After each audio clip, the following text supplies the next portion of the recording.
John here, and welcome to another episode of Cheat Meal Life, where we help people lose weight and keep it off while still enjoying food to the max. Now, generally speaking, losing weight boils down to burning more calories than you're taking in. In order to lose weight, you gotta be in a calorie deficit, pure and simple. But there are things you can do to actually eat more calories while still losing the same amount of weight as though you were eating less. Today I'm going to share with you 4 things that you can do to actually eat more food while still losing weight. Plus we got a little bonus trick for you at the end. Let's get into it. Now, the first way is through ketogenic diet. Now I know we could do 10 videos alone on keto and not even cover it all, but let's get into the basics of it. Now, keto is my least favorite of these 4 ways that I'm going to share with you today, but keto does work. Now first, let's talk about what a true ketogenic diet is, because the way keto is done today, that's not it. It may work to a varying degree, but true keto is when you're eating 80% plus fat and maybe 20% protein. Now, one of the reasons I don't prefer keto is because I lift a lot of weights and I find that I operate much better on carbohydrates. I get a better workout, I recover better. That's for me. Now, if you are not in the gym pumping iron, keto very well may be the way to go for you. It works fantastic. I've used it in the past and I've gotten great results from it. I just don't prefer it. But again, the important part is to keep the fat very, very high. This is what true keto is, and this is what's going to give you the best results. And I'm talking optimally 85% fat, 15% protein. One of the other things that you'll need to do with this is to massively uptick your sodium intake. And I don't mean from processed foods, but just adding salt. If you don't increase your sodium intake, you're gonna feel like death for a good part of it. And I know because I've been there. When I increase the sodium, I can recover better, I can think better, I feel better, and it does work well with hunger. If you incorporate weights, I feel that carbs really is the way to go.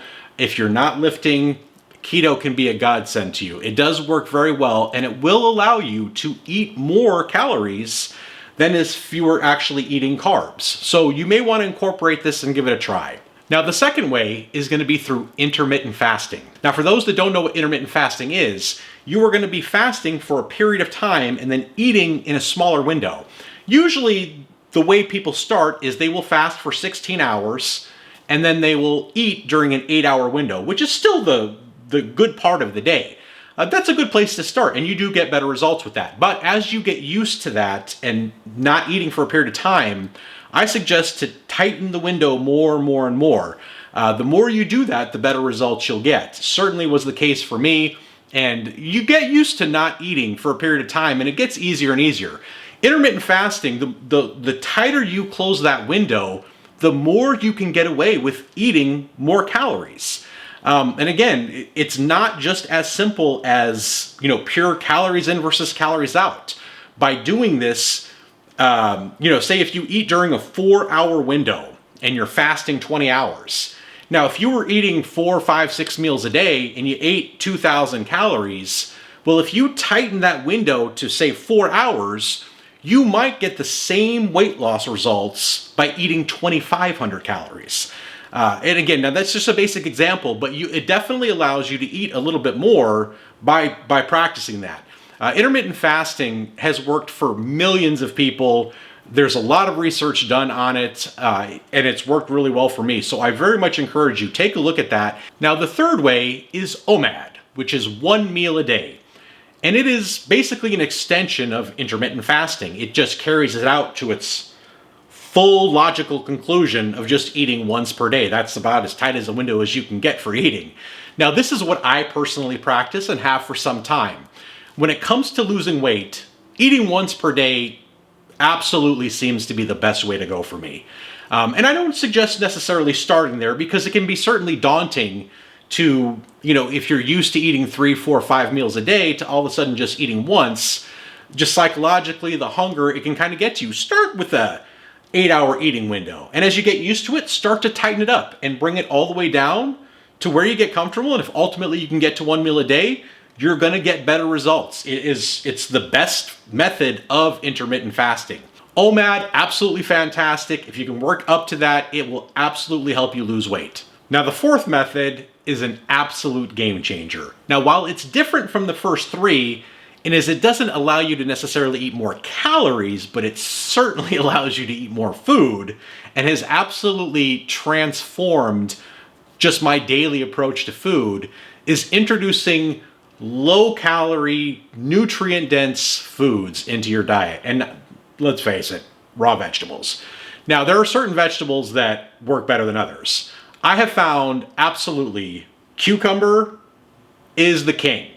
Now, celery is fantastic. Carrots are not too bad. They're a little bit higher in calorie. Raw spinach, things like that. The way I personally do it is every single day before I eat every single meal, which is just one, I start off with an apple or two, and I will eat currently 4 to 5 pounds of raw cucumber. Now, that's what I do. Now, this just fills up my stomach, gives me lots of fiber. Raw vegetables are high in water, and your body, it hydrates it naturally. It doesn't matter how many meals you eat. Now, if you end up going 1 meal a day, if you eat 2 meals, 3 meals, 4, whatever it is, here's what you want to do. Incorporate some raw vegetables at the beginning of each meal. Very simple. Whatever that amount is, whatever vegetable it is, just say no matter what meal I'm going to eat, I'm going to start it off with a half a pound of cucumbers. And just make that a habit in every meal. And you're going to find that that extra bulk, that extra fiber, that's going to fill you up. And you're just going to naturally eat a little bit less. This works absolute wonders in controlling appetite and just getting less calories in while still eating a good volume of food. You may start eating the cucumbers or spinach or celery, whatever it is, and you're like, oh man, I really don't like this. But trust me, after a week of doing it, it will taste much better to you than it did at the start. And it will just become a habit. Incorporate this into your diet and you will get results, I promise you. Now, if you've made it this far in the video, do me a favor and go ahead and hit that like button and go ahead and subscribe to my channel if you haven't already.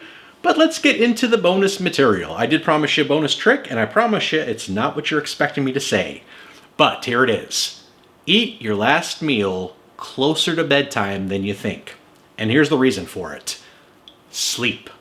Sleep is number one. It is vitally important to weight loss. Getting the proper amount of sleep does wonders for losing weight. People don't realize it, but you lose a lot of that weight. Your body burns a lot of this up during the sleep process. Now, I find that I have difficulty sleeping on an empty stomach. Anybody can relate to that?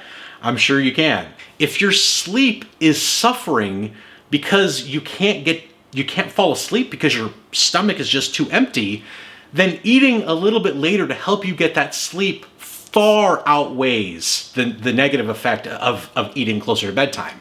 You need to get that sleep. Don't let people scare you off by saying never eat before bed. Try it out. See what works for you. You will notice that if you get better sleep, longer sleep, you are going to lose weight faster, period. Start incorporating these methods into your diet and routine, and you can start eating more food and still lose the weight. In fact, you can combine a lot of these for even a greater enhanced effect. I mean, you could eat keto once a day and throw some raw vegetables in there right before you do it and eat it an hour or two before bed and watch that weight melt off. So hopefully you found this information useful. Thanks for watching, and remember, you can lose weight and still eat great. See you in the next episode.